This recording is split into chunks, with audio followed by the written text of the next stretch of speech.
Hello and welcome everybody to the Unfiltered Truth. I am your host, Phil Robinson, rocking a little solo today. Today we're going to do something different.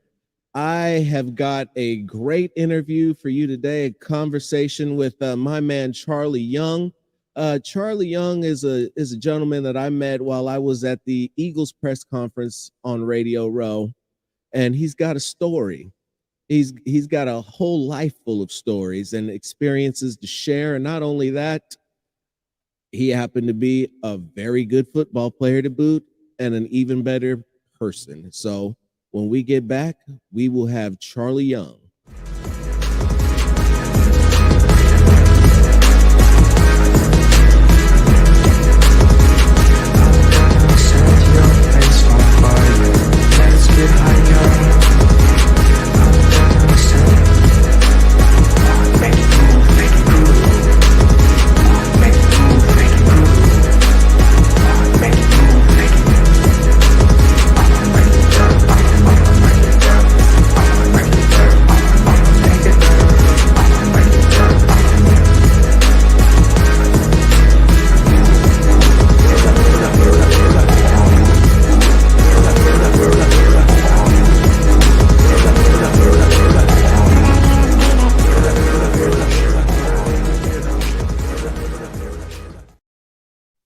And we are back. Before we get started, I'd like to invite you guys to subscribe to the Unfiltered Truth.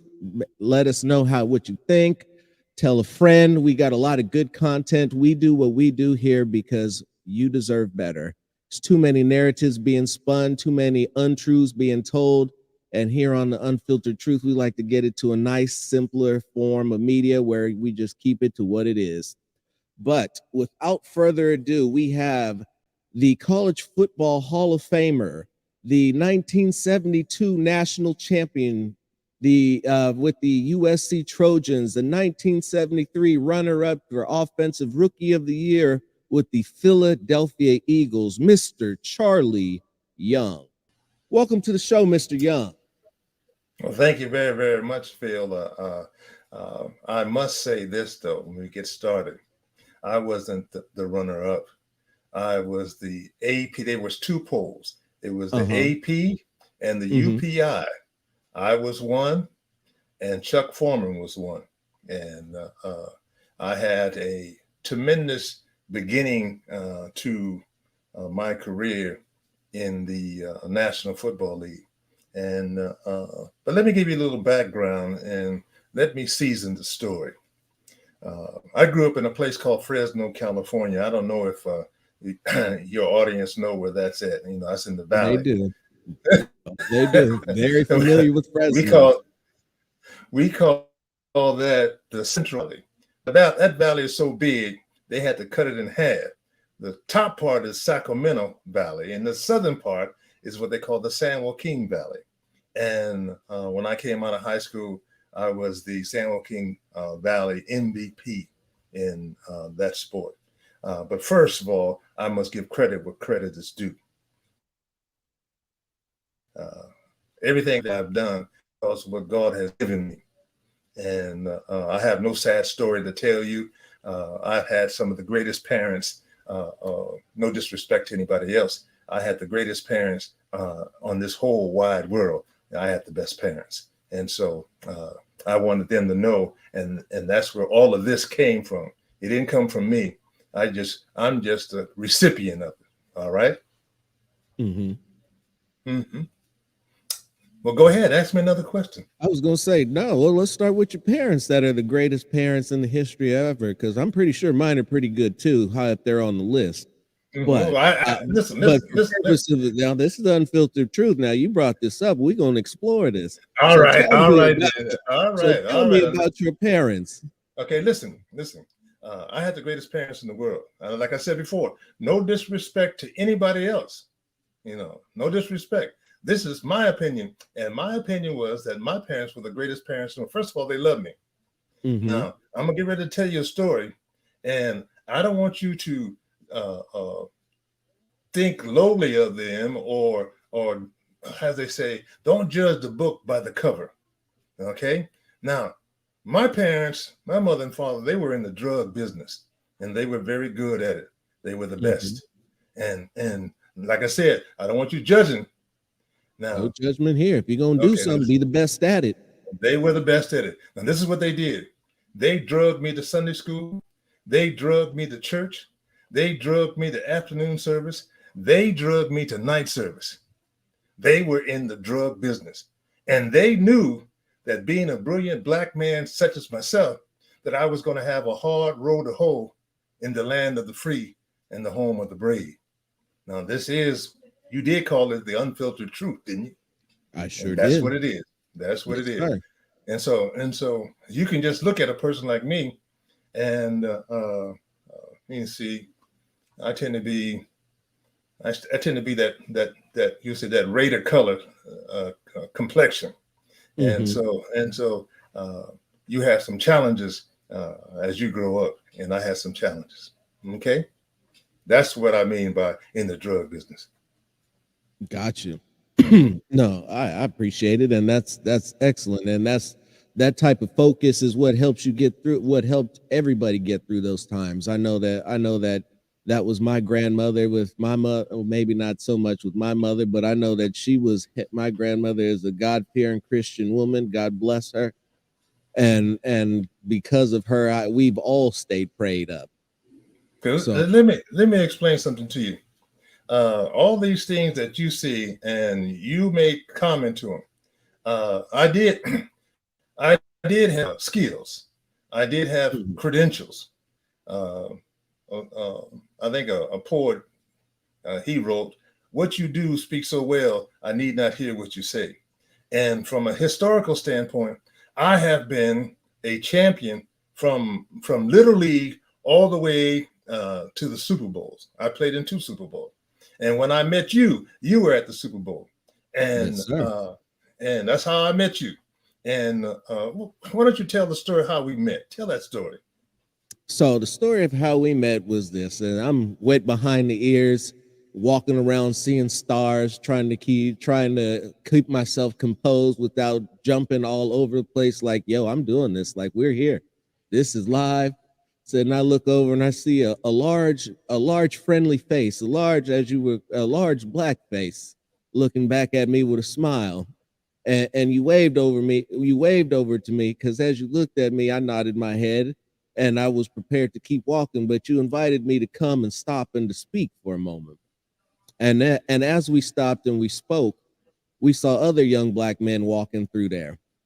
And you reached out to each and every one of them as they walked by, got them to stop, and introduce ourselves to each other in a way that in just that short limited engagement where everybody was at in completely different spots in their own heads, whether it's their first time there or whether they're there specifically there for content, but brought us together to share a few words and the experience of where we were and what we were doing and the monumentalness of the moment.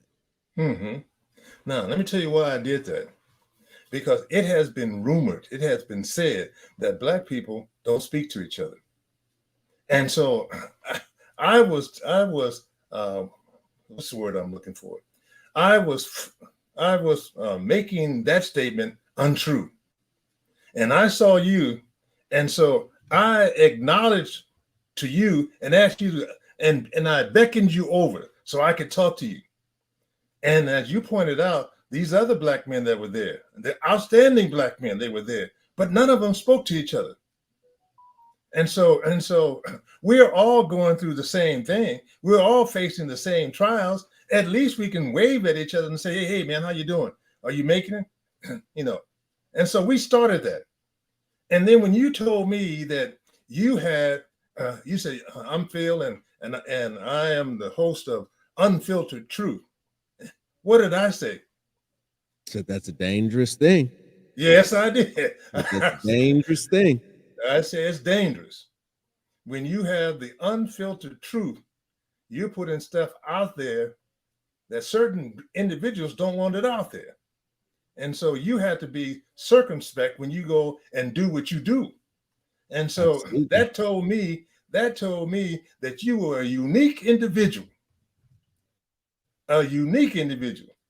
And I said, well, I got to get to know this fella. You see, that's how that started. Yes, sir.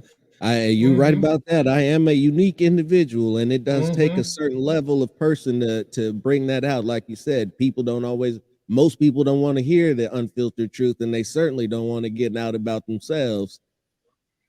No, they don't. They don't want to do that. And so, If you, I will paraphrase that and say that if you have something to hide, now if you have nothing to hide, the unfiltered truth is nothing to be worried about. well, see, well, most people have something to hide. Very true. And that's very true. Most people have something to hide. But as you journey down this road, uh, unless you engage with other people, how are you going to know them? Unless you have a conversation with them, how are you going to get to know them? How are you going to get to know that you have similar stuff? You have gone through similar trials, and all of us are crossing what they call the burning sands of affliction. You Mm-hmm. see, and so that's how we met. And you know something, that was my first time going down to being on the media role. A friend of mine asked me to come, and so I did. Mm-hmm. I didn't know it was going to be that much fun. I really enjoyed myself. I went all up and down there. Oh, I I had saw. total accent. Oh, I saw. I saw. I You was just said, boy, I tell you, old Charlie is getting around. I was telling my buddy Cade. You remember Cade? mm-hmm. So I was telling him, I was like, man, Charlie is out here getting around. I see him talking to everybody. There was Jennifer, Jen, who was also one of my sideline sports teammates that had sat you down for an interview. And I said, man, I said, wow. I Yes. see the hat and I see the stick. Now we see the stack of hats behind you. Mm-hmm. But they don't see the stick. See, what people have to understand is you're 6'5" and that stick was every bit as tall as you were. See they don't understand what that it's a staff, It's and the most people staff. don't understand that staff. You know, have you ever seen The Lion King? Yes. Okay, in The Lion King, who was your favorite character in there? Ooh, taking it back there. Yeah, taking it back Mufasa. there. Mufasa, and because he was a Mhm. king, and he had a son, and most of the people that they identified with Simba, you know, Mhm. because he had to find his way. He had to go through the trials, the ups and downs. See, but Right. me, I identified with Rafiki. Rafiki Mhm. was the baboon, Mhm. and the baboon was the keeper of knowledge, and he lived in a tree. My nickname is Tree. You know, that's my nickname. And Mhm. if you notice Rafiki, anytime there was a major event there, Rafiki was always invited. And when Rafiki walked, he had his staff. And every Mhm. person, every other animal, when they saw him, they acknowledged him. Yes. And then even when Mufasa saw him, he looked over to the left. If you watch that movie, he looked over to the left and saw him, and he even acknowledged him and bowed.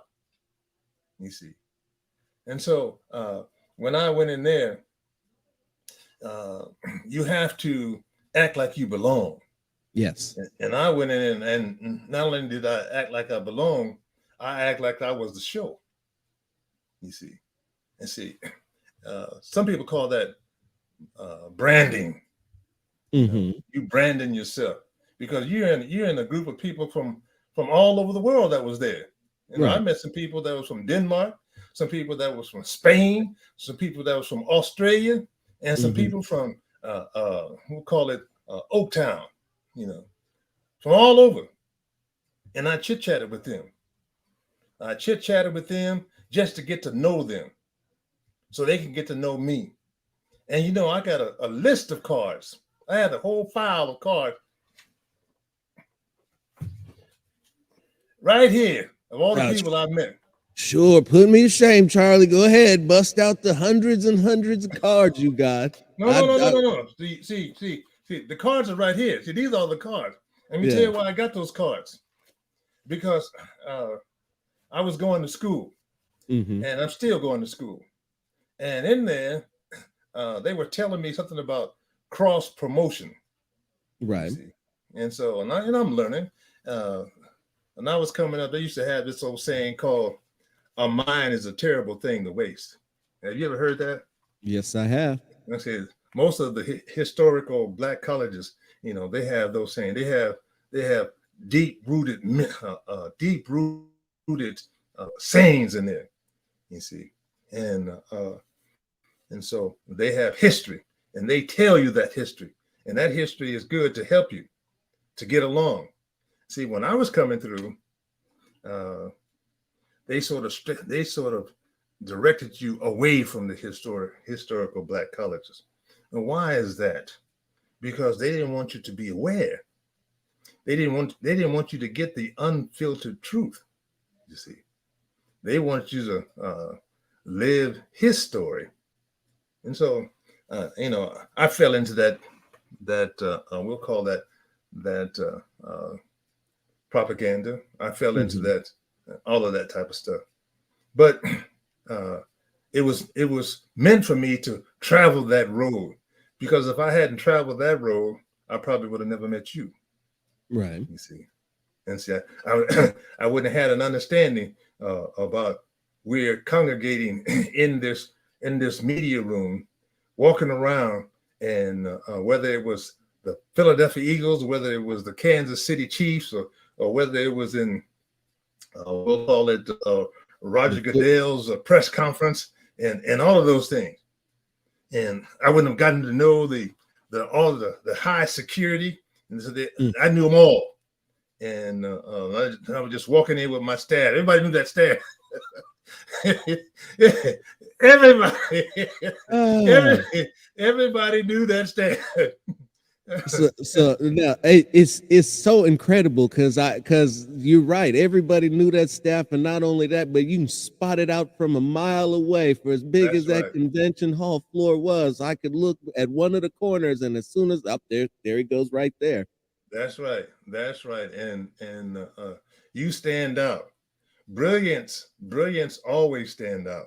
See, that's what brilliance mean. And see, Hmm. and there's so many people that's brilliant. That's when I saw you. I knew you were brilliant. You see, I knew that, and I think I told you.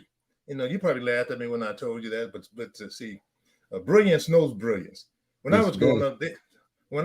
up, they used to say game knows game, Yeah. and in football they used to say a player knows another player. They have ultimate respect for them. And so when I saw you, that's when I said I got to get to know this fella. And see, and it was so important that when I got back, you were the first one to call. You were. So you don't even know the significance of that. You were the first one to call out of all those people in that list. Now, Now, yeah, I can hear you. okay, good. They said we're good. Yeah, we can rock with this. All right. All right. All right. So let us push it. Let us push ahead and get into the you. Now you are a champion, and it's not just that you are a champion.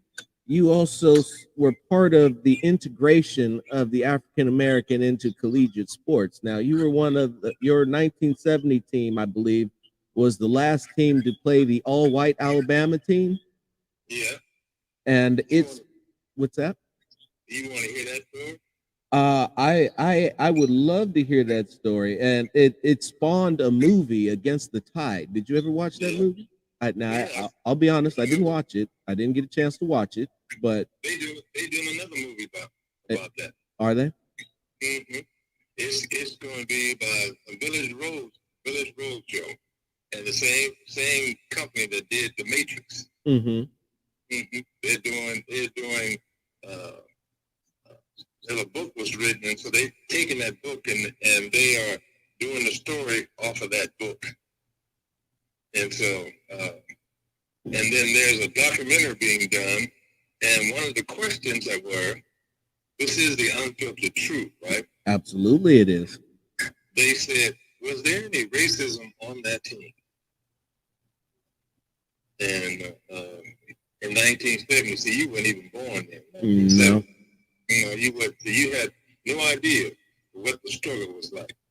And in Alabama and the Southeastern Conference. You look at it now. Back in those days, they didn't have not one black player, not one. Right.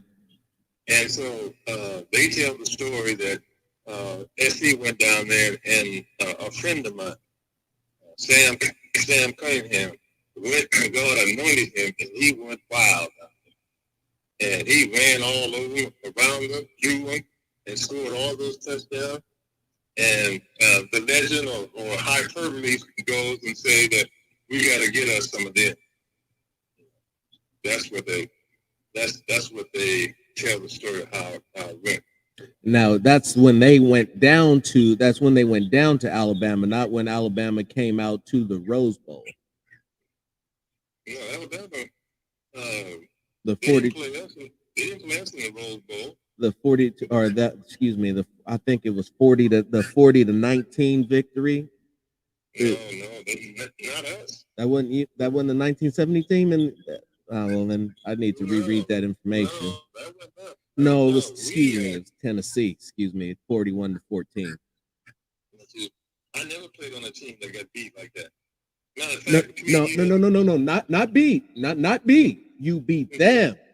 No, we didn't. That wasn't us. Okay. That wasn't us. See, when we went down there, when we played, we had a black quarterback. Right. His name was Jimmy Jones. Yes. Jimmy Jones was such an outstanding individual. Mm-hmm. He had lost a game in high school, in college, until after that game, after that year. His junior year was the first time that he lost a game. So that's how bad he was. Mm-hmm. And he was the number one quarterback in the country at that time. He came to SC all the way from Pennsylvania. And see, you have to understand, this is the unfiltered truth. Yes, sir. And during that time, they didn't believe a black man could be a quarterback. Right. That's what they were saying. A black man couldn't be a quarterback. See, but we had a semi-progressive coach and a guy named John McCabe. Yes, sir. John McCabe, he always wanted, as often as he could, as often as they allowed him, to get a black quarterback. See, most people don't even realize that Jimmy Jones was our first black quarterback. There was a guy named Willie Woods who played for Green Bay Packers. And as a defensive back, he became a Hall of Famer. At SC, he was playing quarterback. Hmm. Yes. Yes, he did. Okay, Willie Woods. He didn't even get drafted. You see. And so that story, you're going to do some homework now. Look at You see, there had been, and you were privileged to see, they call it history making, 2 black quarterbacks. Yes. In that Super Bowl. They didn't want to focus on that. They wanted to focus in on the 2 brothers, Kelsey, playing and all the other stuff, and that type of stuff. See, but that was history being made. Right. And you're part of that history. Yes, sir. And so in that, I just gave you a little bit about that because it was the core of our national championship team came from the sophomores off of that team. We were the core. Okay. All right. So that's the story to that. Okay, I like that. So now the question of the story that you alluded to was there was some what's the word I'm looking for? A conversation that supposedly took place between Bear Bryant and Sam Cunningham. Were you privy to that conversation as a teammate? I wasn't privy to that. I just heard the rumors like everybody else. And see, and one of my coaches came and spread that rumor. Did they? And that rumor lasted for 50 years. That rumor did. And the rumor was that Bear Bryant asked to see Sam. Mm-hmm. And the rumor was that he took him into the locker room and had him stand up on the bench and said, fellas, this is what a football player looks like. Mm-hmm. And that permeated the whole media for almost, like I said, 50 years. You see, but he didn't go into the locker room. He met in the hallway in between the two locker rooms. Okay. And he met him out there, and he just told him that he had played a great game, and he's very proud of him, what he has done, because he has helped him develop his program to get what he needed done. Mm-hmm. You see, this is the unfiltered truth. So I can tell you, most black people don't know that America needs them. Yes. Mm-hmm. They need them, and you can look at history. You go back in history from the time that in 1609, 1613, whenever they brought us over here, and we have been involved in everything they have done, and we have succeeded. We have helped this. Not only helped this, we built this. Mm-hmm. And they try to use all types of stuff to make you feel bad. So that's why when I saw you walking around, I said, well, let me go and talk to his brother. Maybe I don't know what he's going through, but I can give him a word of encouragement. Because while I was being drugged by my parents to church, one of the things that they told you there is that a word fitly spoken is like apples of gold in a frame of silver. And what that means is if you give a person the right word at the right time, you inspire them. Inspire is a Latin word. It means to breathe spirit into. You see. And see, and all those people, the Greeks and the Latins, they went over into Africa. Mm-hmm. And got all that information, that knowledge, but it's their story, so they tell it the way they want to tell it. Right. Okay. Now, and I'll be 100% honest with you, like I said, unfiltered truth. Mm-hmm. Your words did inspire me, mm-hmm. and I hung on every one of them, and mm-hmm. I sat and I thought, and after we had left, I had thought when I went back to my hotel and contend as I continued throughout my week. The words that you had spoken to me stayed with me, meant something to me, and helped to drive my experience to make sure that I was getting out there and I was speaking to everyone. And obviously, you got to get out there, you got to network and but on a more personal level. And so I went out there with that experience, and it was a great experience. I loved every second of the press conferences, talking to the players.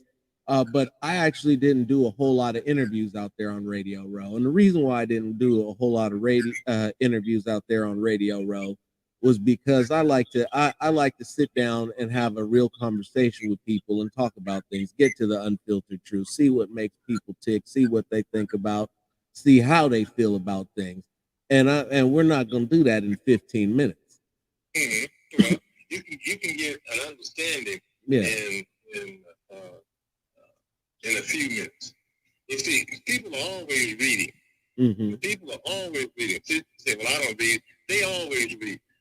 See, when you walk down the street, you're reading the situation. See if it's safe or not. Mm-hmm. When people walk up, you walk them there. You reading there. You see, we are always reading, and we're studying. And so in an environment like that, with all those people from all over, you learn from there.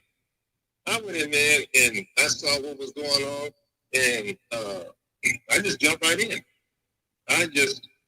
in. And everybody thought I was somebody.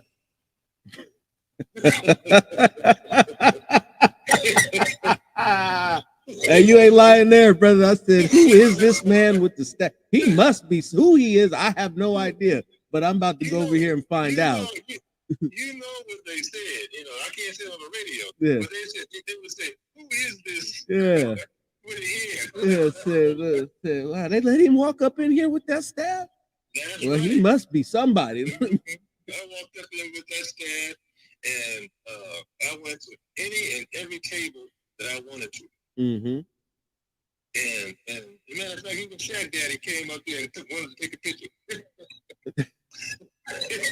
Shaq was there. He was walking around, and I saw Shaq. I said, "Hey, man, come over, let's take a picture." He saw.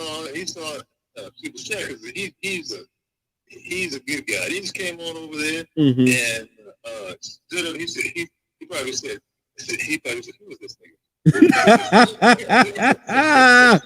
He's somebody, but he up in here with the staff, so he got to be official. Yeah, He's somebody. And that hat too. Yeah. Oh, and so he came over, took the picture, and so everybody wanted to hold that staff. Matter of fact, the person told me, "Hey, does that staff have any spiritual significance?" That's what they asked me. And so, I said, "Nothing but a staff. It was a gift. It was given to me." And so it gave me access. Right. And you saw it. Yes. You saw it. You saw it for 5 days or whatever. I don't know how many days, but you saw it. And I was able to go anywhere I want to. Even the Homeland Security, they said, "Try to come on in there. Come on." Yeah. and so you got all of that. See, my parents told me, anywhere you go somewhere, act like you belong. Yes, sir. Mm-hmm. You act like you belong, and then you belong. Yes, sir. And so I enjoyed myself. I had a wonderful time. Matter of fact, they even asked me to do a guest lecture. What was a guest lecture? How would you identify that? Over at the school, the Concord School of Journalism over at Arizona State. With Bill, right? With Bill, the ESPN guy that we were talking to. Yeah, that was Bill. And it was Bill Roden, that's it. Mm-hmm. He asked me to come to his class and talk to his class. I went. Mm-hmm. And I went there and Simon Wilcox was there. We was all sitting there chit-chat. And in there, because I asked him, I said, "You probably don't know me." He said, if I didn't know you, I might as well give my press card away. Mm-hmm. Because what you saw when you did when you were doing your research, you saw an individual who exploded on the scene. And because he was telling the unfiltered truth, they had to try to crush it. And then if you look, when I first came in, those first 3 years, I bust on the scene. And I was Rookie of the Year, led the league, and I led Rookie of the Year, All-Pro, led all tight ends the first year. The second year, led the entire league in reception. You see. And that was during the time when they didn't throw the ball. That was during the time when we only had 14 games. Now they got 17. Yes, sir. Mm-hmm. That all of that, all pro first team first year, all pro second team the next two. It was, like I said, it was amazing. And and what people don't know is that you were one amongst the first of the hybrid receiver tight end position. You see, actually, I told them I was a hybrid. They didn't believe me. Uh-huh.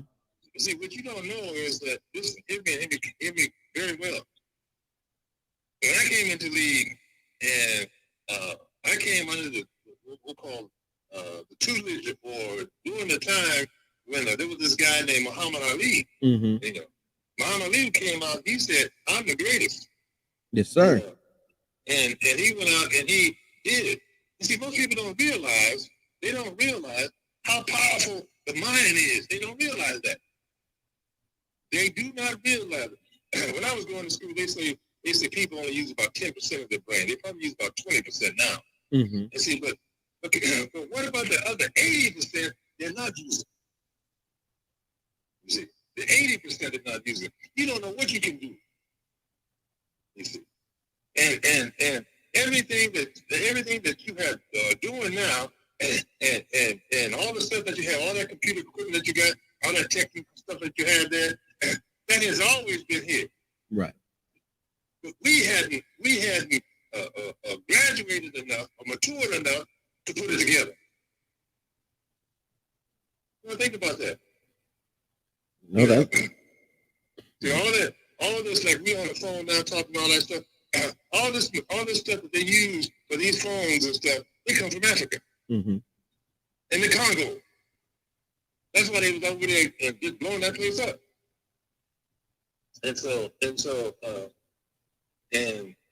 And over in no, I can't get into that's politics. I can't get into that.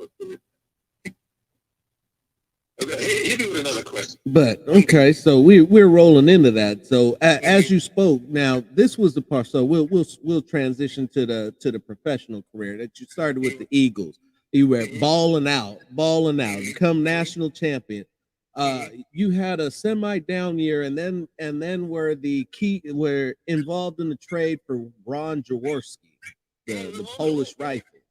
Wait a minute, I'm a mental award. I didn't have a down year. They didn't use me.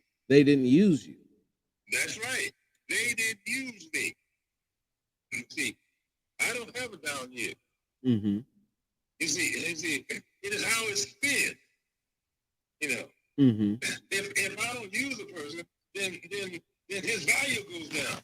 Right. And you see, what you don't know is this: I was playing out my option. Really? Yes, really. So this is the unfiltered truth, isn't it? Oh, let by all means. I'm a contract person now. So see, you are special. That's why I'm doing this for you. Mm-hmm. I'm doing this for you because there's something about you. You don't even know it. That the unfiltered truth, the unmedicated truth. You know, see, and see, so when you tell the truth, mm-hmm. then that's why I said, do you remember what I said? I said, you're dangerous. You see, and you have to understand now. Hear me and hear me well. A man like you, looking like you, you become dangerous. You tell me the truth. In other words, you're pulling the curtain back. They don't want to hear that. That's why I don't get invited to the cookouts. Let me just tell you. They're not using you. So they say your numbers are down. You had a down year. Oh my goodness. Now over here getting blackballed. I'm too brash. That's right. Now I understand that now. See, but greatness doesn't come out unless you go through that. Right. You can't even brush your teeth without putting pressure on the toothpaste. No, you can't. See, most people don't realize. They complain. They say, why am I going through this? Why am I going through this? Greatness is inside of you, and greatness will not come out unless you go through a trial or a challenge. I like to call them challenges. Mm-hmm. Mm-hmm. Because a challenge brings the greatness out in you. You see, that's why the people say, "Oh man, that was a great game. What made it great? Oh, it backed up against the wall, and time was almost out, and they pulled it out." Absolutely, you can't do nothing. You can't do nothing special until the chips are down. That's when they say the chips are down, but that's when the chips are up. Right. You put all the chips on the table. Yes, sir. Mm-hmm. And then you go get it done. Yes. See, that's why. Between you and me, that's mm-hmm. why I was so good. Mm-hmm. See, I didn't fall for the you can't do this and you can't do that. My question was why. See, that was my question. Why? Yeah. No, I get it. I get it. When I look at stuff like that, and I don't say that I can't do it, I say that I can do it better. Mm-hmm. That's it. See, most people they don't read the Bible, so they don't know. See, in the Bible, I think it's Philippians 4:13. It says, "I can do all things through Christ that strengthens me." That's what it said. And then there's some antagonists who come along and say that is that is a slave religion. Oh, give me a break. And so, any religion out there, so-called, somebody enslaved them. You see, they can't. They see that stuff. See, they can fool some other people. They can't fool me. Right. From that standpoint. And so, you know, see, what you don't know is that when I first met you, the day I met you, I had just turned 72 years old. You don't get to be a fool. You don't see too many old fools. You know, that's what I'm saying. You don't see too many old fools. No, not too many. No, you don't see too many old fools. So you don't get to be 72 or 80 and all that type of stuff by being a fool. Right. You have survived. You have crossed the burning sands of affliction and come over the stormy seas. You have gone through there, and that gives you experience. And experience gives you knowledge, and knowledge gives you wisdom. And the Bible says wisdom is a principal thing, so therefore you get it. But in all of that getting, you have to get an understanding. You see, Phil, I'm in the fourth quarter of my life. The fourth quarter, as you know, since we're talking about football, the fourth quarter is when the game is won. Get them up. Get them up. That's it. That's it. They throw it up there and they're 4-4. And then you got to put an extra effort in because everybody's putting extra effort in. Yes, sir. You see. And just like in that game that was played, all types of extra effort was put in there. And then all of a sudden, during a crucial situation, there was a penalty. A flag was thrown. And so that changed the whole context of the game. So what I mean is, time, time was the most important thing, resource that you had. And understand this, Peter. Mm-hmm. Time is the most valuable resource that you have. You can't get that back. Ever. You can get another mic. You can get another mic back. Yeah. You can get a Yeti mic. You can get one of the Shure mics. You can get all the equipment that you need. You can get that back. But time, you can't get back. Nope. You see, and I'm in the fourth quarter. I mean, the fourth quarter of my life. Time is of the essence. So I meet you, and you're doing this Unfiltered Truth show. I said, well, let me go on that show. And so he seems like an outstanding individual, a brilliant individual. He seemed like he has purpose. I should chat with him and introduce him to everybody that was walking by. We, as you said, I stopped them. Yeah. And introduced everyone to another. So they can get to know each other. We're all in this feed. All of us in there. And so if we don't know each other, we all fighting the same enemy, same antagonists. Mm-hmm. And so if you don't know, hey man, I'm going through all this, and how did you do it? Oh, I did this and I did that. Oh, that's okay, I can do that. So that's how they go. You see, and so that's why I stopped you. And then I stopped Bill Loden because I know that fella. And I stopped him. The other guy, I stopped him because he was the only one in there that had his suit on.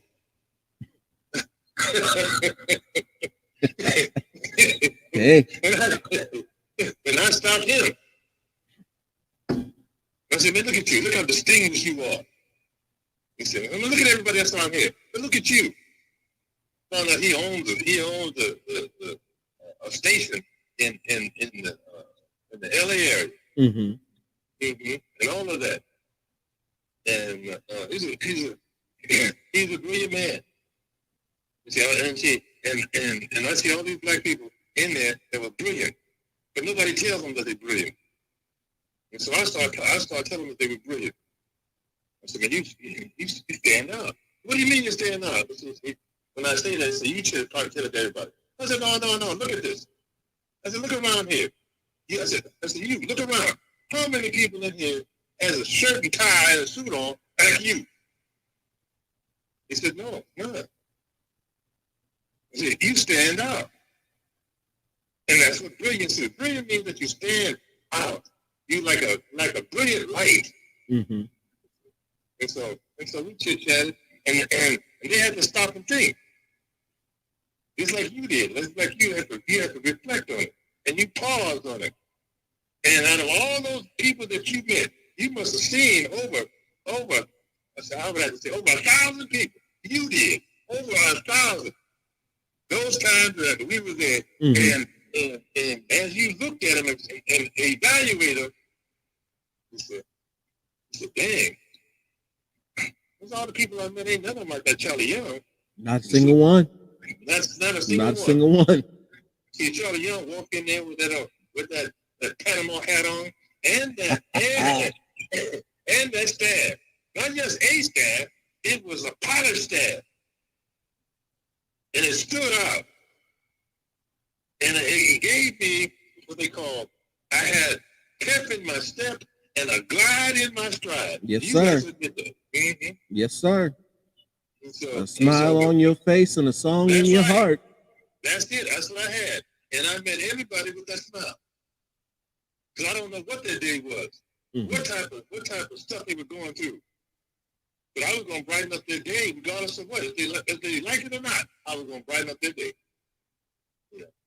And so, but anyway, most of your people want to hear about football and stuff. Let's just get back on that. So I talked about football for that. Well, no, you talked about the because diamonds are formed by pressure.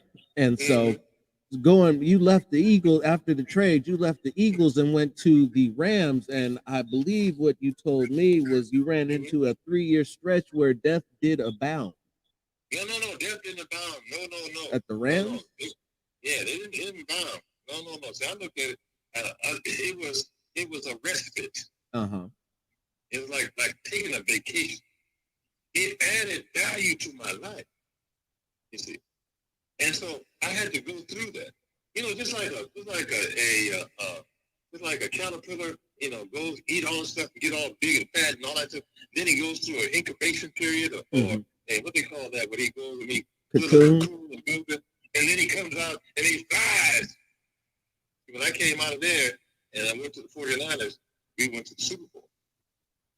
Yes, sir. Understand. You got to understand why you go through the stuff that you go through.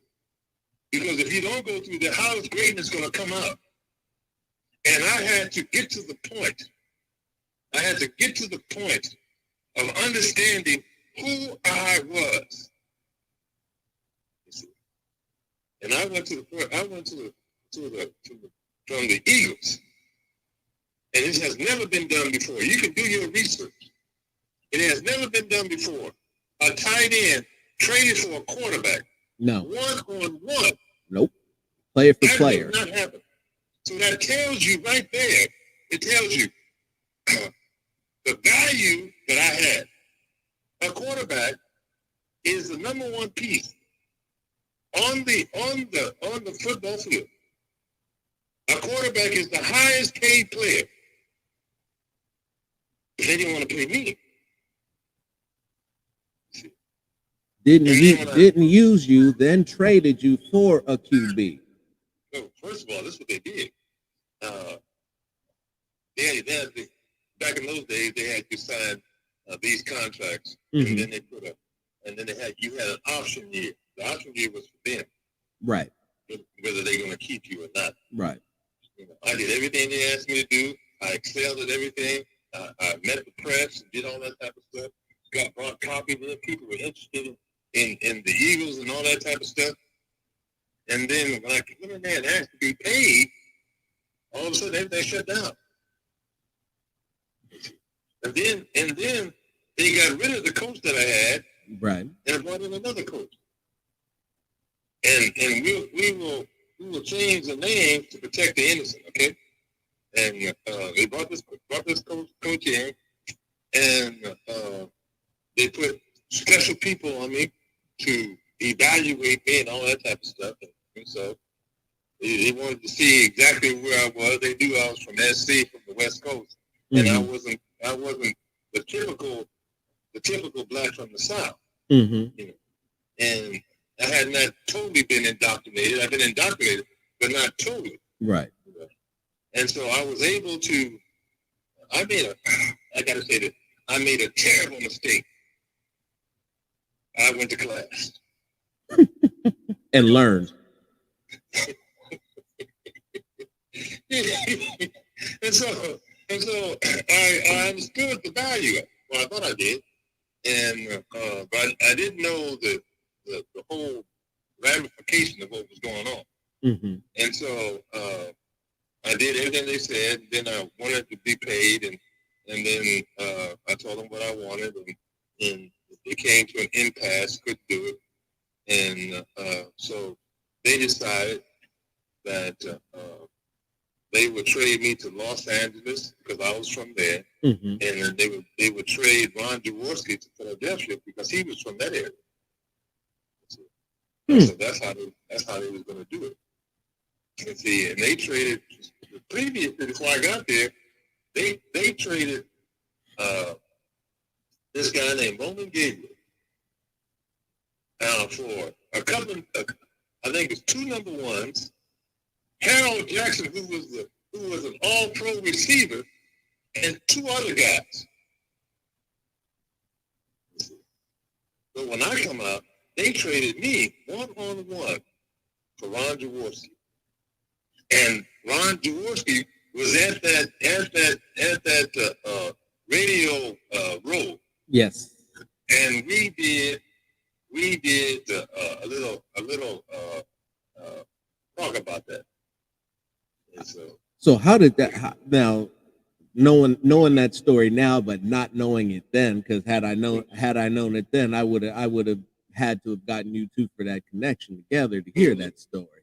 Mm-hmm. But I also know that it's a difficult transition for us from the West Coast to go to the East Coast. We're not used to that type of environment, if you will. That's right. It was a very challenging transition. You see, I'm coming from the West Coast. Everything's spread out. And when I get to Philadelphia, mm-hmm. everything is congested. Mm-hmm. And in Philadelphia, they have what they call territories, mm-hmm. neighborhoods. Right. Mm-hmm. And there is there's the Polish neighborhood, mm-hmm. the German neighborhood, the Italian neighborhood, the Jewish neighborhood, and the black neighborhood, and then everything else is in there. Mm-hmm. And time I was there, you just don't go into those neighborhoods. Somebody has to bring you in. Right. And so I'm going back into that. And so, and I get there, and I'm not there, I'm not even there 2 weeks. My car gets stolen. Wow. But then once they found out who I was, then they got a leadership to let me use the car. Mm-hmm. So all of that, and so all of that was going on, and coming from USC, being a 2-time All-American, and the last time, my senior year, I was a consensus, unanimous mm-hmm, All-American. And I was the first tight end in the school's history to be an All-American. And see, most people don't realize that the University of Southern California's first football All-American was a black man. His name was Bryce Taylor. You look it up. His name was Bryce Taylor. And he was so bad, and he was an All-American in 1925, and he only had one head. Can you imagine how bad he was? Wow. That's how bad he was. Wow. Let's see. In 1925, do you know in 1925 the Klan was running this country? I believe it. I wasn't there, but I believe it. Yeah, it was there. Yeah, see, and I can't go into that detail. Let's stick with football. Yeah. Okay.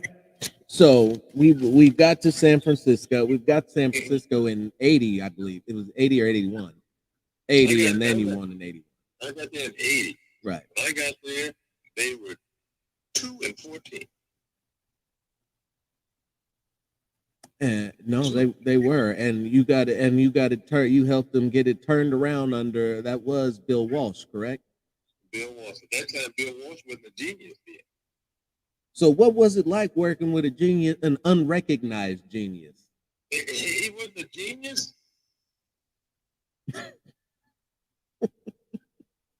Well, there it is. Mm-hmm. There it is. See, let me explain something to you. In everyone's life, you hit a time when you want to give up. Mm-hmm. You want to give up, and a lot of people throw in the towel. Bill hit that wall my first year there. Most people don't know that. Mm-hmm. They don't know that story. You see, we had played again. I think we had played Dallas. Dallas beat us so bad that when we was coming home, he was thinking about quit, retire, giving it up. They don't know that story. So what changed? Hmm?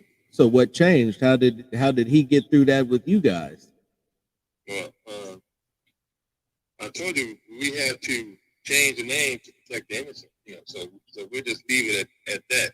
And then as I would say, later on,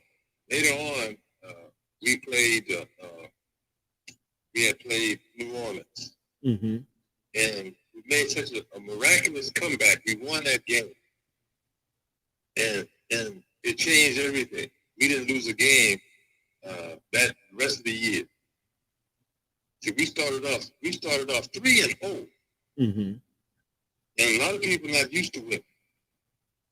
And then when the game gets tough, like life gets tough, people sometimes they crumble like a Kmart deck chair.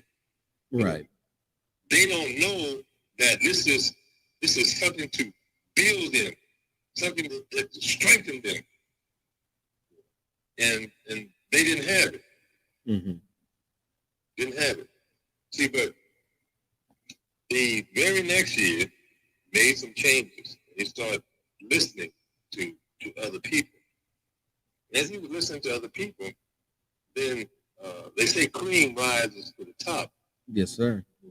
And so leaders are formed, leaders develop, and people are respected. And then you analyze and see. You got to understand something. I came from a little league champion, Babe Ruth champion, high school champion, college national champion, individual champion with Philadelphia, and with the Rams. Even they try to as the Japanese have a saying, every nail that protrudes get pounded down. When they tried to pound me down, still made it to the Super Bowl. The Rams' first Super Bowl, I was on that team. Mm-hmm. 49ers' first Super Bowl, I was on that team. And as we developed, and then the year that we went to the Super Bowl, I'll tell you, Phil, they elected me the Lynn Eshmont Award winner. See, you don't know what the Lynn Eshmont Award winner is. That's because you are a Raider fan. You're a Raider Nation, all of that. See, but in the 49ers, across the bay, from the East Bay to the West Bay, across the Bay Bridge, or the San Mateo Bridge, or the John Martin Bridge, as you come across there, they have a little thing called the 49ers, and the 49ers have what they call it the Lynn Eshmont Award winner. The Lynn Eshmont Award winner goes to the player that is the most inspirational and the most courageous on that team. When you go to the Super Bowl and you are that individual, the team votes on that, not the coaches, the team. And on that team, there were Hall of Famers. They voted you. And so you go through that. And as you go through that, your job is to inspire other people. See, most people don't realize that. So I learned that early. In order for me to get where I needed to go, I had to inspire other people. So they don't even realize. They do not even realize. All they need is just a little inch. Mm-hmm. A more inch. I break it down like this. See, my problem is I read too much. And as I was reading, I read this book. It's called The 12th Degree. Mm-hmm. In this book, it says that at 211 degrees, water gets hot. But if you go one more degree, it creates steam. And steam moves locomotives. Steam moves ships. Mm-hmm. And so all you have to do is get people to just do one degree more. And you could have a national champion. You could have a Super Bowl champion. You can have a championship. See, most people don't even realize it. I realize it. I can take any team in 3 years. In 3 years, there'll be a champion. Yes, sir. In 3 years. Why is that?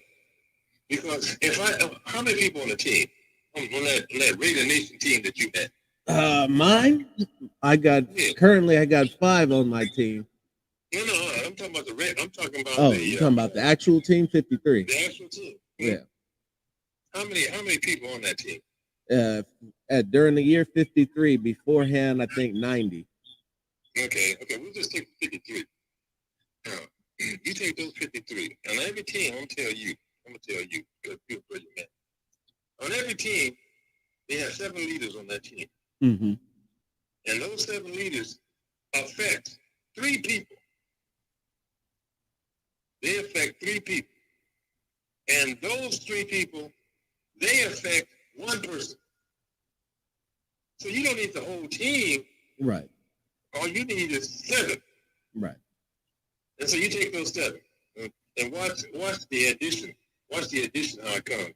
And so you take you, and then you find those 7 leaders. Mm-hmm. And you get them, you get them to buy into what you're doing. And you tell them all of them will benefit by buying in. Because when the tide comes in the Bay Area, all the ship rises. Right. And so they buy in. And then the people those 7 people, those 3 that they influence, see, you add them up, that's 21. Mm-hmm. And then they buy in. And so you got 21 and 7, that's 28. Plus you, that's 29. And each one of them affect 1 person. And so you got 29 and 29. What is that? 58. 58. And those, the extra 3 are those who come in and out. Mm-hmm. Those come off the injured reserve and all of that, the taxi squad. They get in the buy in. And by the time you get to the playoffs, everybody's on the same page. If they're all on the same page, they'll just run right through everybody. And that's a proven fact. And why I know it's a proven fact? Because I've spent a lifetime doing it and observing. Mm-hmm. I told you, and you've done the research. From Little League to Babe Ruth to high school. I didn't tell you, when my senior year in high school, I was involved in 3 Valley championships. Not 1, not 2, but 3 of them. Baseball, football, and basketball? No. Basketball, track, and football. Mm-hmm. You see, you can understand, when I came out, I was a hybrid. You called me a hybrid. Yes, sir. I was a hybrid. And not only could I block, but I can catch, I can run. Mm-hmm. I averaged at SC, it was like 16.8 yards per catch mm-hmm. from the tight end position. Do you know that year, my senior year, I was the lineman of the year and the leading receiver. Wow. and on a national championship team. And on that national championship team, I was the first player taken off of that team. And that was because of the blessing of God that God gave me. So that I could have credentials, I could have authenticity, so I can come on your show. So you didn't see it, but I saw it. Mm-hmm. You see, because this is the unfiltered truth. And see, you can check all of that. And as you checked all of that, and you've done your research, or a little bit of research, and you saw that this is true. You know, it's unfiltered because I'm not pulling it back, and I'm not giving some false modesty. You know, and there's a poem that says, "What you do so well, I need not hear what you say." You see, and the record states that. And one of your presidents says you can trust it, but verify. When Yes, you sir. verify, you see it. Yes, sir. And as you talk about verification, you remember what I said to you when I called you the first time? No, tell me, refresh my memory. when I called you up and hit you with the shack line and said, you know, first and foremost, let me apologize for not being familiar with who I was speaking to. Mm-hmm. Mm-hmm. Said and having done my research and fully seeing just who exactly it was that I was speaking to, I realized that I was in fact talking to somebody before I even knew who I was talking to. But that person came to you.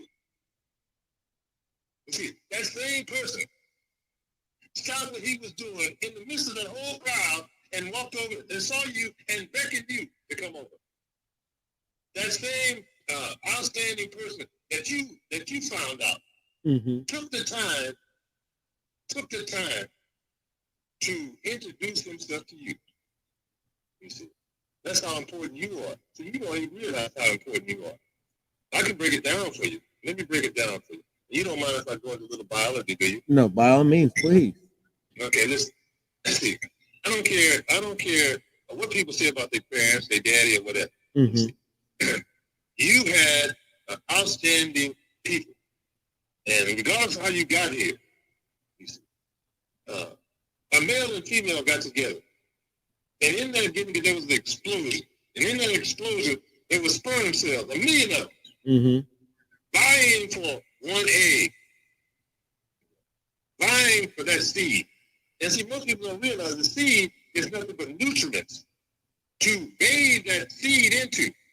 See, that sperm goes into that egg, and he has all the nourishment in that egg, or she has all the nourishment in the egg, and they multiply. That's what you did. You see, you were 1 in a million, and it was telling the story, telling your story, and that story was the race doesn't go to the fastest, or the swiftest, or the strongest. It goes to the person that endures to the end, and that sperm cell, when it got there, it was determined. See, you have always been determined. Always. See, you don't even realize it. See, here, an old football player, a mature football player, sees that in you. And that same sperm cell went to that egg, and it persevered. It overcame, and it finally got in, and it started replicating itself. See, that's what broadcasting is. You replicate yourself. Right. And that's what you're doing. You're replicating yourself. You're still doing it. And so you go and you stay there until that environment becomes too small for you. Then you're thrust out into the world. And when you're thrust out into the world, you go from 1 million. And when you thrust out to the world, okay, when were you born? 82. 82. Oh man. Then you become 1 of 6 billion. There's no one else like you. No one else like you. There's some that they say often imitate but never duplicate. Yes, sir. And so that was you. And you have persevered all of these years through trials and tribulations. When they told you that you couldn't do it, you still did it. That's see, and you stand up. Look at that I said. In that crowd, I came to you. See? And who knew that I would be on this show? The Creator who brought us together.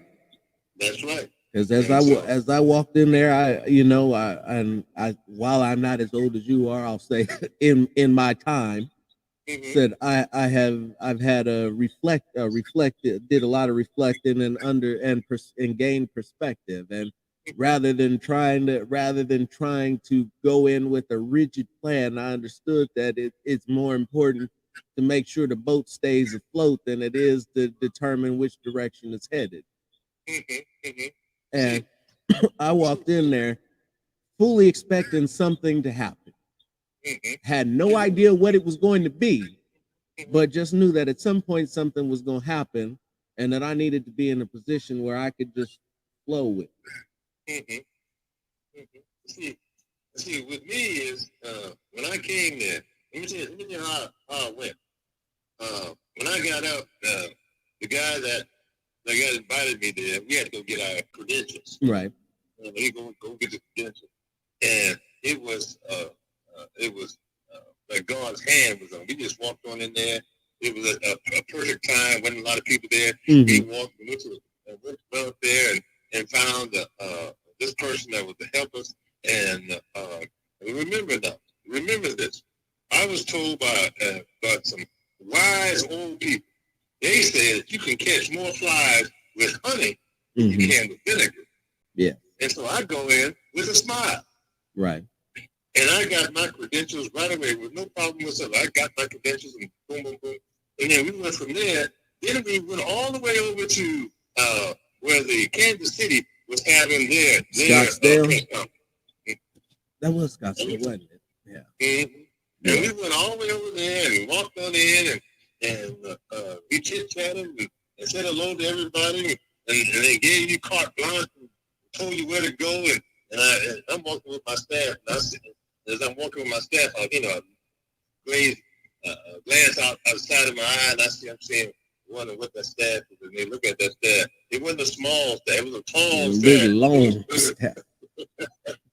And so when I walked right on in, and all the press people were there, people from national attention and all of that. I walked right on in. And I go and I see people and I chit chat, and the guy would say, "You want to go here? You want to go there?" I said, "You go do what you do, and I'll do what I do." See, one thing he did say, he said, "Charlie, you got to be you." And he said, "This is the reason why, because everybody else is taken. You be you." Yes, sir. And so that's what I did. I went in and did it. And excuse my English. I went in there and just I was being me. Yes, sir. And so I was introducing myself, talking to people, asking people, what they do, who they is, blah, blah, blah. And one thing I've learned, and it'll help you too, Phil, is this. Having the conversation is easy because everybody knows their subject, and they are talking. People are talking about themselves all the time. All you got to do is just guide them. And so it'll be great. And so you and then when I saw you and this other fellow, I brought them all together. We chit-chatted for a while, and we went on about our business. And so all of that was there. And so, but anyway, I thought I would mention that. Now let me get back to the Rams. The Rams, because I left Philadelphia, I go to the Rams. And then I'll make this short. Then I'll go to the 49ers. Then I'll go to the Seahawks. And each one of them, each place I stop is a book in itself.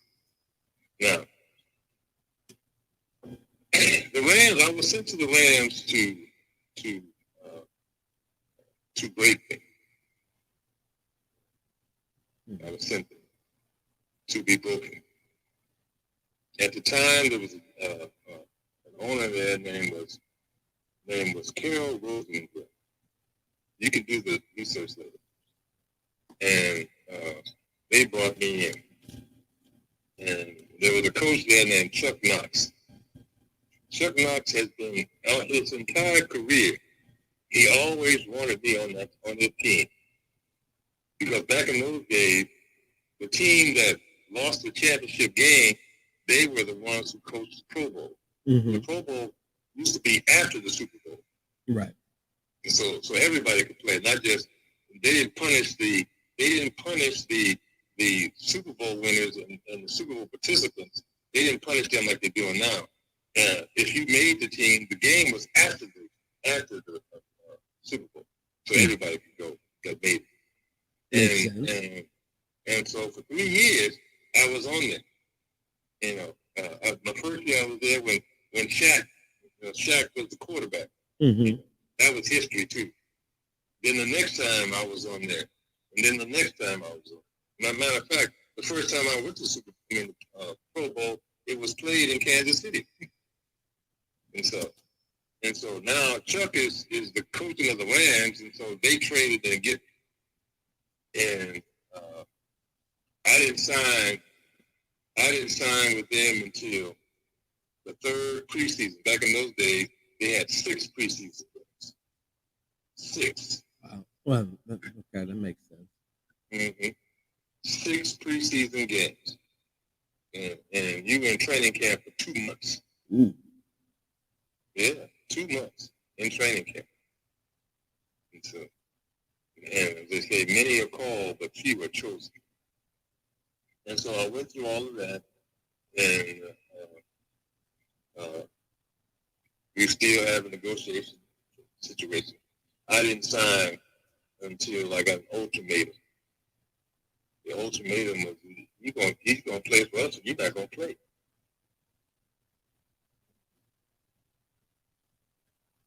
Did I give you too much truth? No, that is what it is. I've heard that. I know you're familiar with the Marcus Allen story. Mm-hmm. See, the Marcus Allen story comes after that. Yes, it does. And my story comes after other stories. Yes, it does. I'm sure. And so, with all of that being said, those are the trials that you have to go through. And as you notice, the guy that you mentioned, Marcus Allen, he's from SC too. Yes, he is. And Al Davis didn't for some reason didn't appreciate his demeanor, didn't appreciate his attitude. If they don't appreciate your attitude, they try to destroy it. Is this too much truth? This is the unfiltered truth. You are explaining the history of things. Mm-hmm. Now I'm not gonna say that you're not telling me something I don't know, because you're explaining the depths of what it is that I do. Mm-hmm.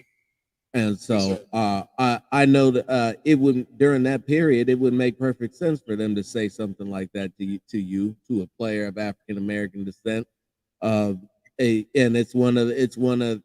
Marcus's, and I don't want to speak. I don't want to speak for him, but it's one of those things that's a black spot on Raider Nation history. One of the things for all of the things that Al did that was great. It was one of the things like, wow, that was really fucked up, for lack of, excuse my language, but it is what it is. And while I've said that as a business thing, that is one of the things that you do, and it's a professional league with contracts, and they have those abilities with the rights and all that other stuff. But put flatly like that, it's just like that's just one of those things where that's an ultimatum, as you say, and a tough one to swallow. David, let me ask you something. Have you ever seen the they call it Winning Times about the Lakers? Showtime, or yeah. Was no, I haven't watched that yet. Well, you need to watch that. Okay. And they talk about Jack can't cook and all the things that are going through there, and a lot of times the trials in which the people are going through, and how the back was up against the wall and all that stuff. But there's one particular scene in there where Bus is trying to get Tarkanian to be the Lakers coach. But along the way, Tarkanian's advisor, he's trying to work the deal out. But all of a sudden, he come up missing. Then they found him in the trunk of a car in the parking lot.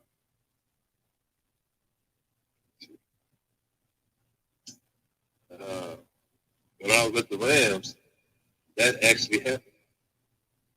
Oh. Wow. You say you wanted the unfiltered truth. Yes, I did. And I can have. I'm a big boy. I can handle it. This is documented. Mm-hmm. It's in the papers. I just have to read. It's in the paper, and then this guy, they say Carol Rosenblum drowned it in Miami on some beach over there. I don't know, in Florida, and he went out and got taken in the undertow. Mm. So that part.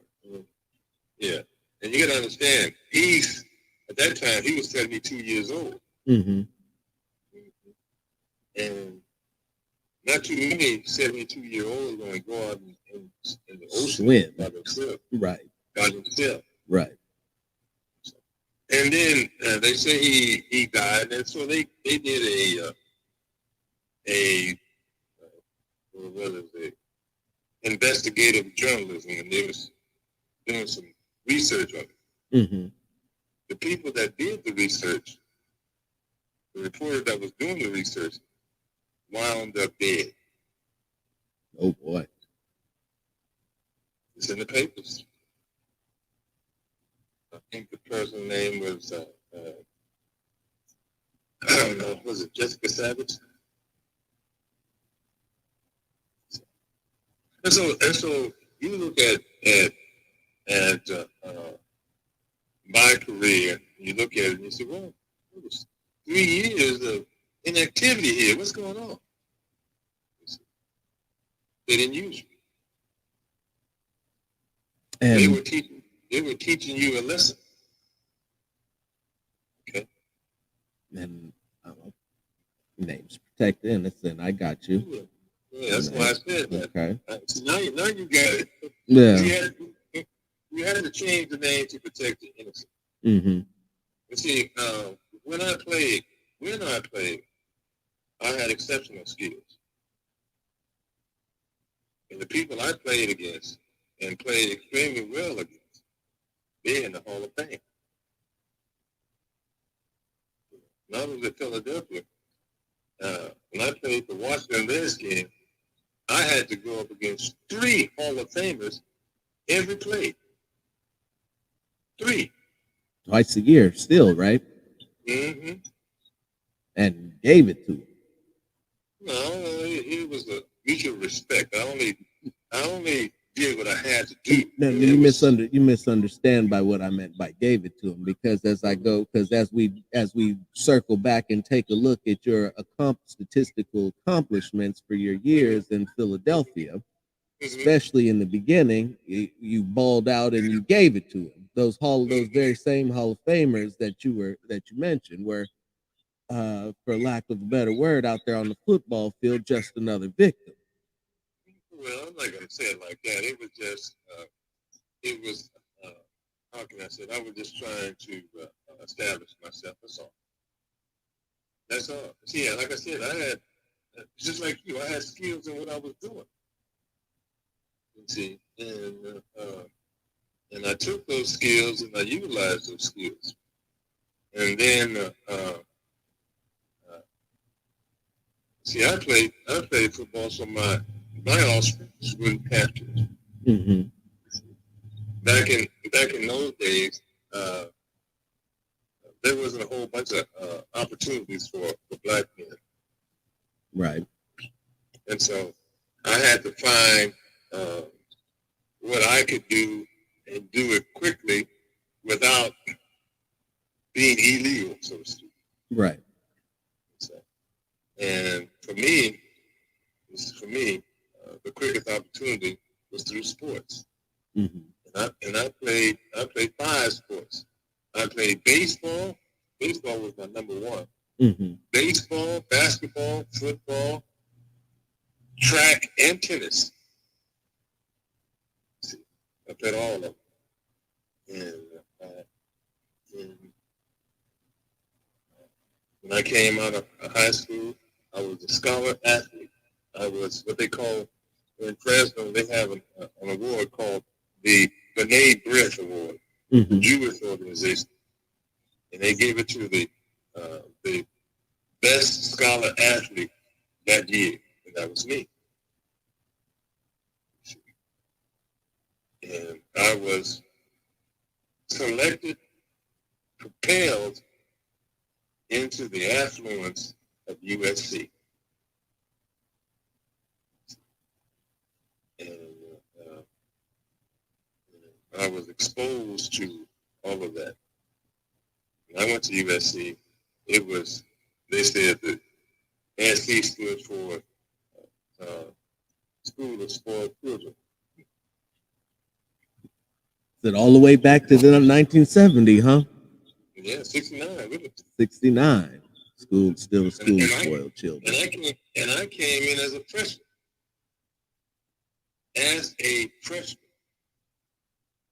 And grew up and went to an all-black school and was woefully unprepared. And you had to scramble Mm-hmm. to catch up. See, black people can do that. Black people have the innate ability to rise to any situation if they trust in God. If they trust in God. And that's why for a long period of time they have gotten us away from that, because they know it, but we don't.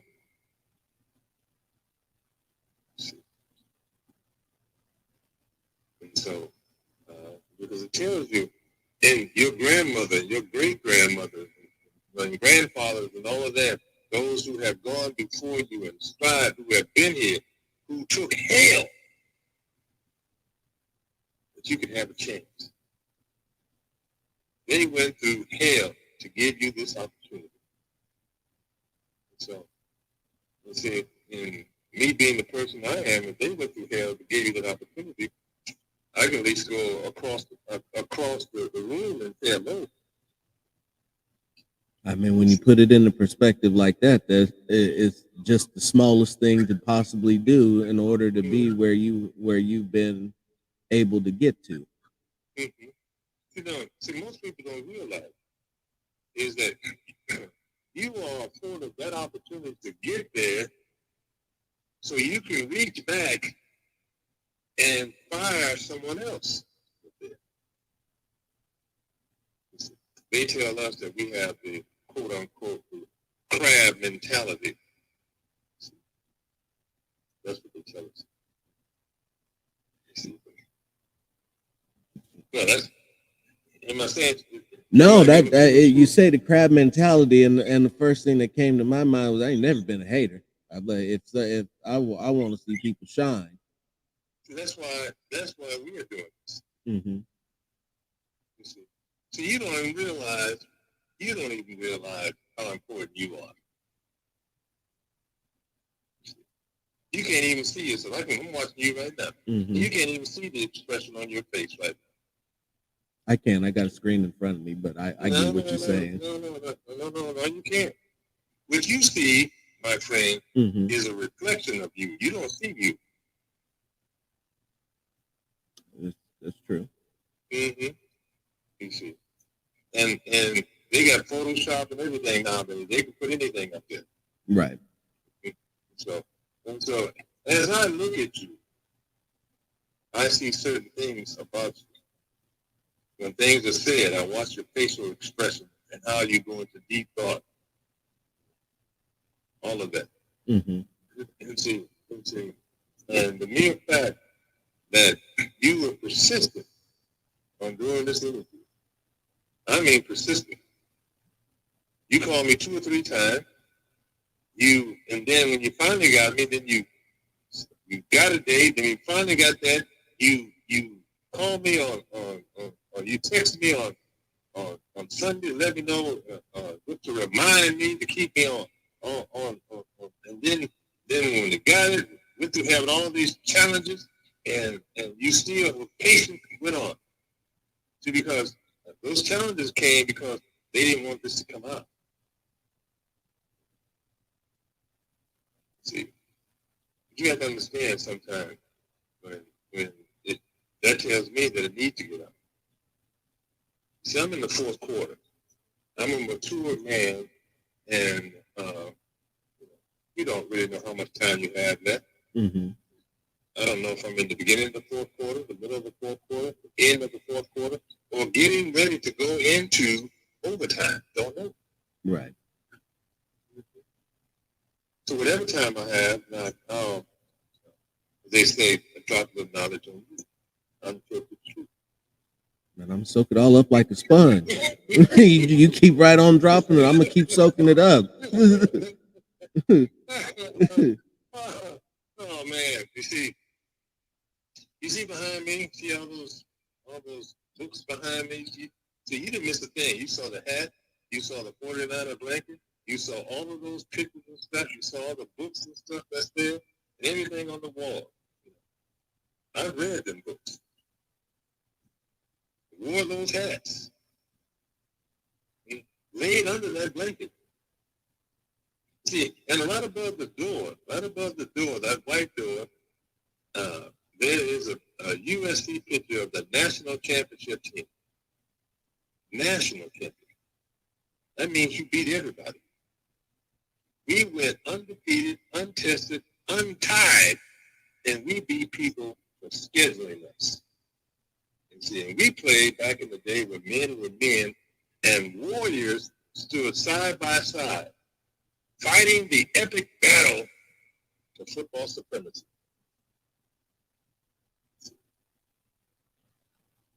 And so all of that transpired. And when a fellow like me comes out and say that, I'm the best, I don't sit with him. And so I didn't tell you this part. My second year in the league, they had three psychologists on me. Three.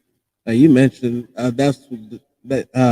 you mentioned when you went to L.A. that happened. No. That wasn't in Philly. That's right. LA was a different story for me. I had to go into a semi-cocoon. Mm-hmm. And, when you go in a semi-cocoon, it gets very challenging on you. And you need that inner strength in order to make it. What I mean by make it, to overcome the trials that you're going through at that time. And I can say this to you because you're a good fellow.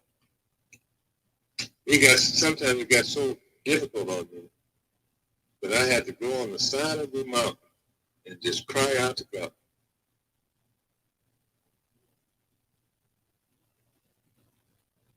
Here you go from all pro from leading the league and everything and not being used at all. If you look at my first year in the Rams, I caught 5 passes. 5.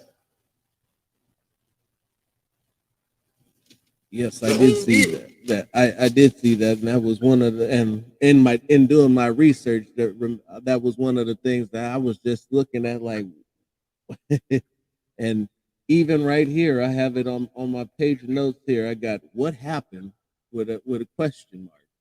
Mm-hmm.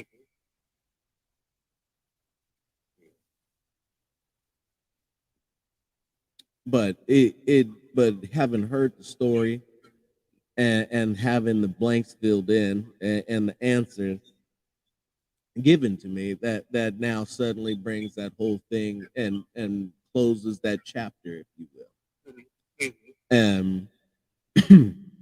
Said while football is a major part of your life, and just sitting here in this conversation that we've now had for an hour and 45 minutes, the football is but a small aspect of your life. So now that you look at you, I told you were brilliant. look at you. But so as we talk about the end of football, that you've had a lot to do outside of the game, and in your retirement, such stints with the United. Were you still with the United Way? No. Listen. You move on. See, on the thing, you do a little resume and you put all the things that you've done. And if I put all the things that I've done, I would have enough paper. Right. And one thing that I did do is that I sat on the Correctional Industry Board for 12 years in the state of Washington. That is by appointment by the governor. You serve at his pleasure. And I sat on that board. And it was a very educating experience. And so, but I'll leave that for another story. I tell you what, I'll have you come on my podcast. I'll have you come on my podcast, and I'll do a podcast with you. We'll talk. We'll go into a little detail. Okay. My podcast is called Despite the Odds. Despite the Odds. I like it. And what that means is, regardless of the trials in which you go through, not only you, despite those odds, with God's help, you could make it. You see, and the antagonists don't want you to know that. The antagonists don't want you to make it. They don't want you to make it. And so that's my I think one of my purposes in life, because God has blessed me and gave me this platform. Now, there's a lot of people who were as a football player and all have much greater than me. You see, but at my position that I played, in the time I played it, I was the very best. The very best. The credentials prove it. Matter of fact, you spotted out 3 years of all pro. Whether it was first team or second team, there was no third team. No. That means you were the best of the best. Not just the best, but the best of the best.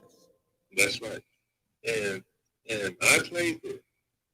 Now, but look, before I even got there, I was, what they call that, a consensus, unanimous All-American.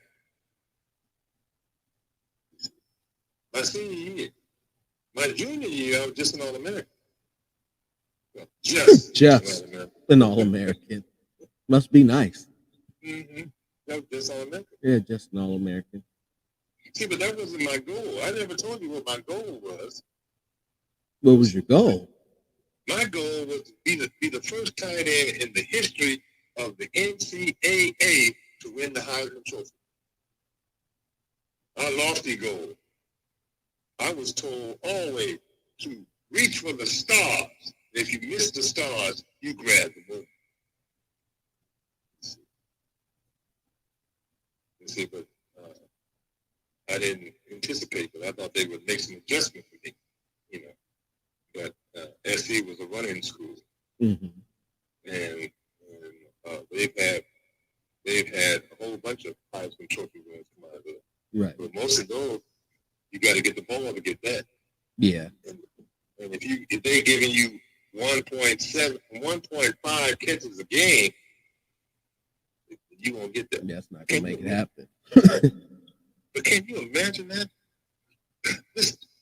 If you only catching 1.5 catches a game and still make it All-American, you must be phenomenal.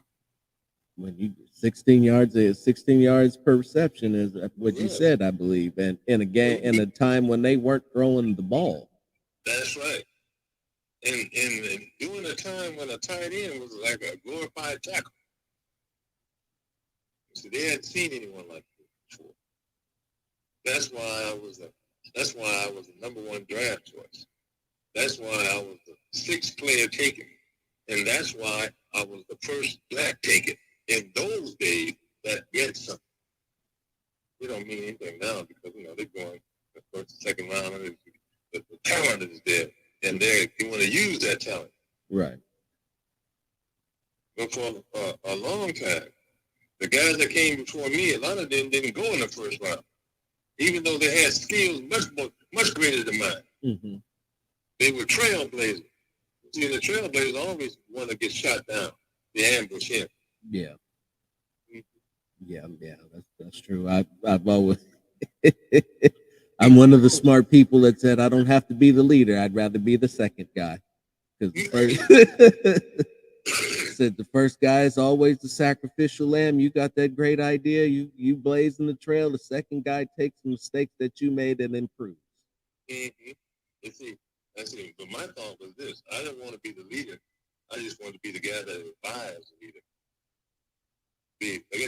I guess in the Don Corleone movie, they were always the consigliere. Oh, Tom Hagen, love me some Godfather.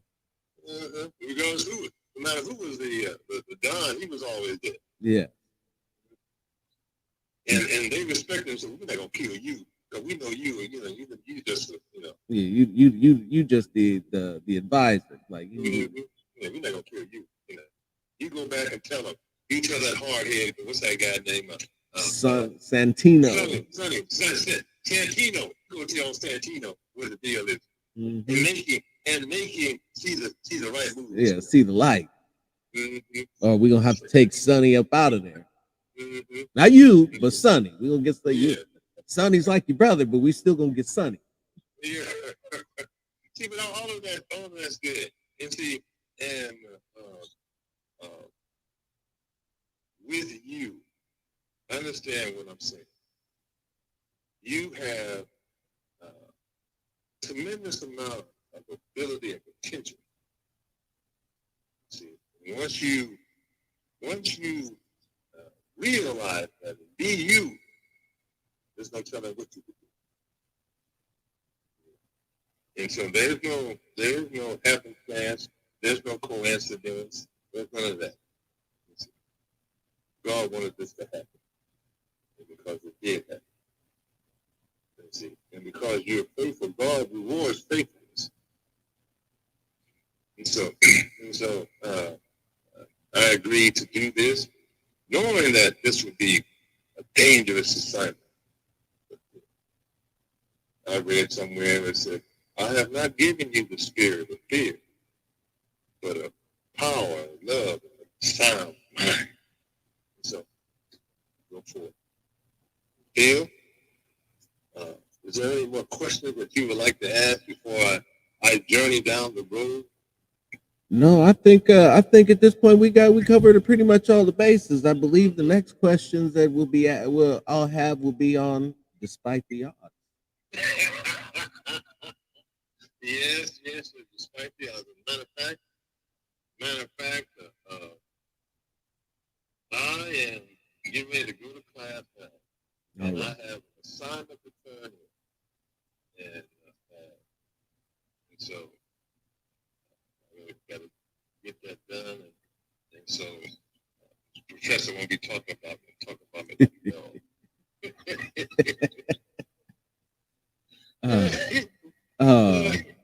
Well, so, see, but you feel you can call me anytime. Oh, I will. Now be careful. I call randomly. Listen,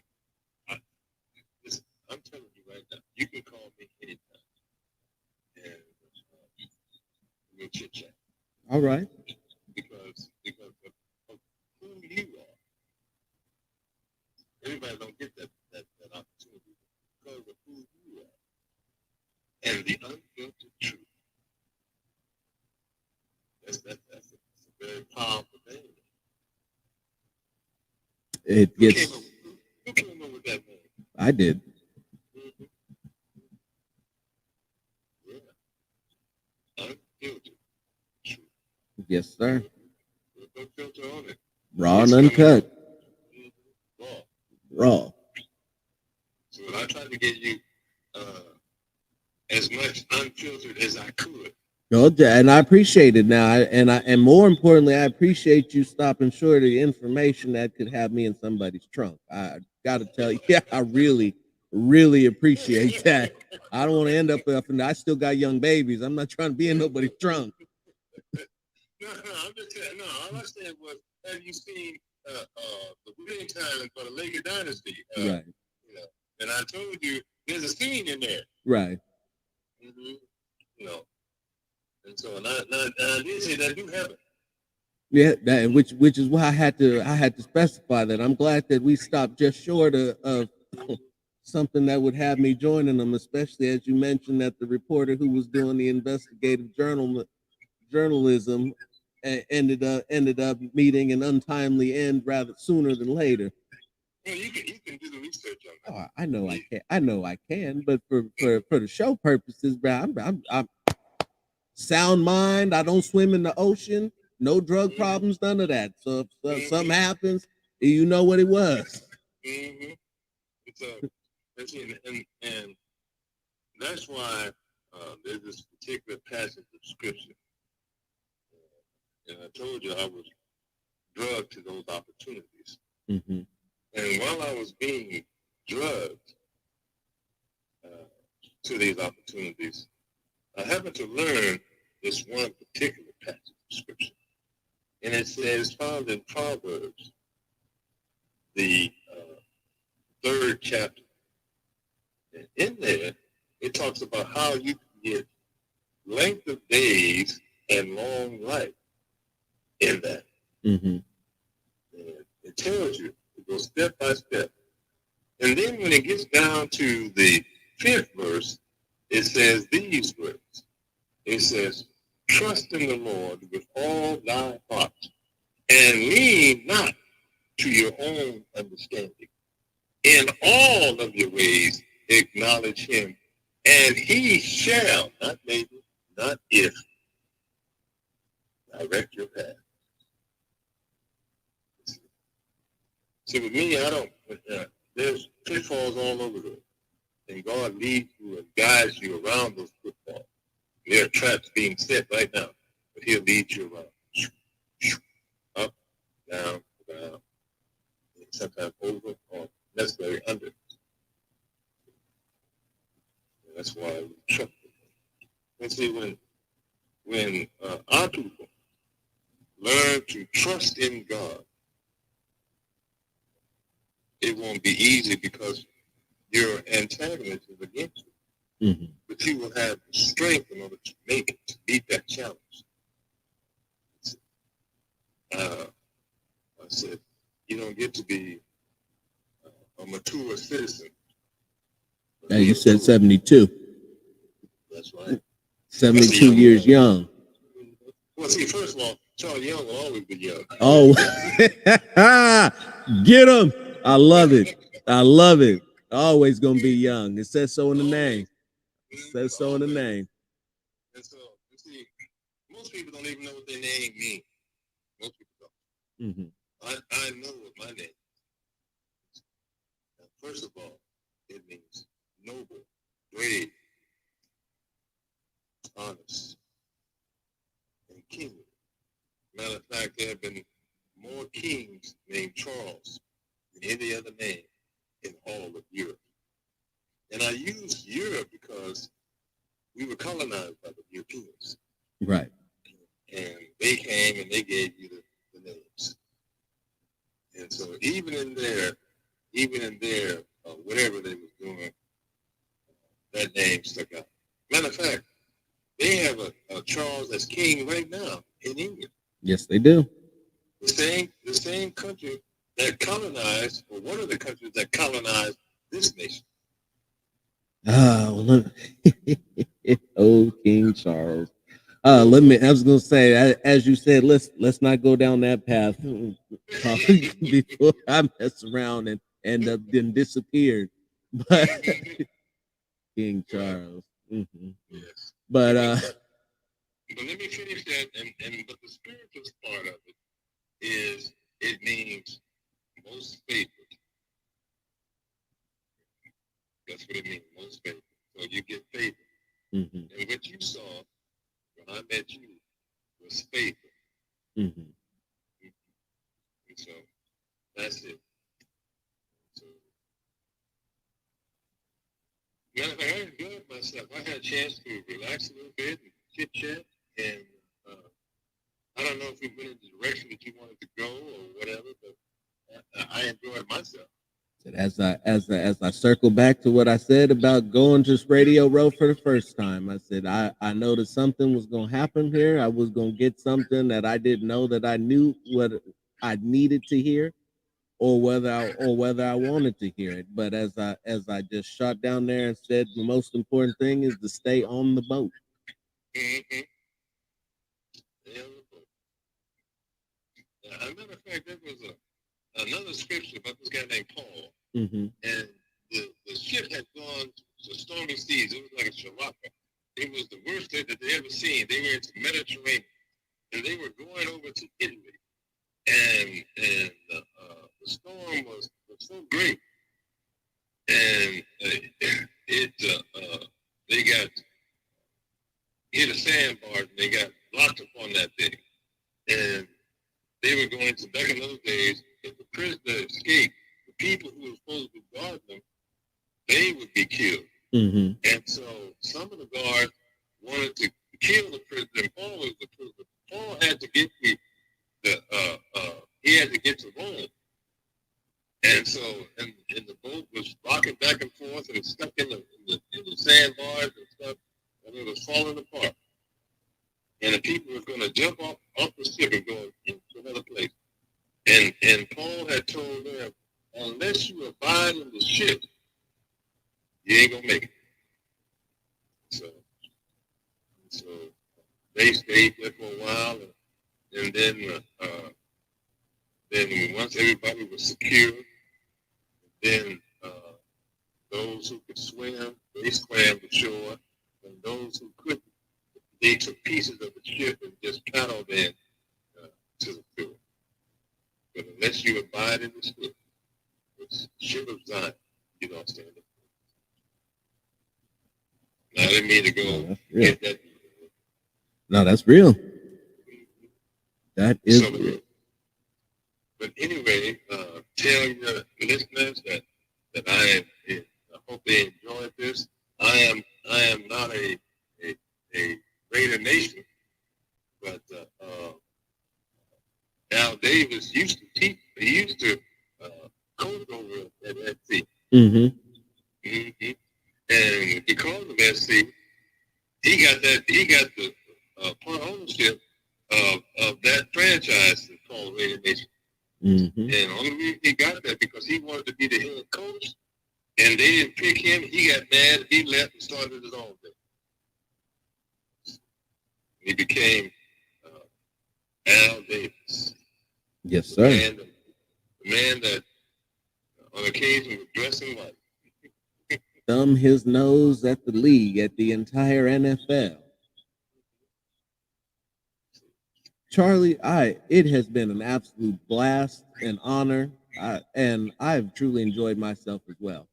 And usually, I'll be the first to tell you, usually my interviews don't last this long, but it's been worth every minute of it. And my listeners have appreciated it, and I'm sure those who are ready to receive the message will receive it warmly as well.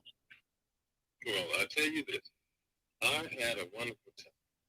And if your listeners would just pick up a few nuggets, just a few nuggets, they will be able to rise above the challenges that they are facing. And they will be facing many of them. Yes, sir. That's not. I don't know a person that's not facing a challenge. Either they had just come out of a challenge, they're in a challenge, or they're headed to a challenge.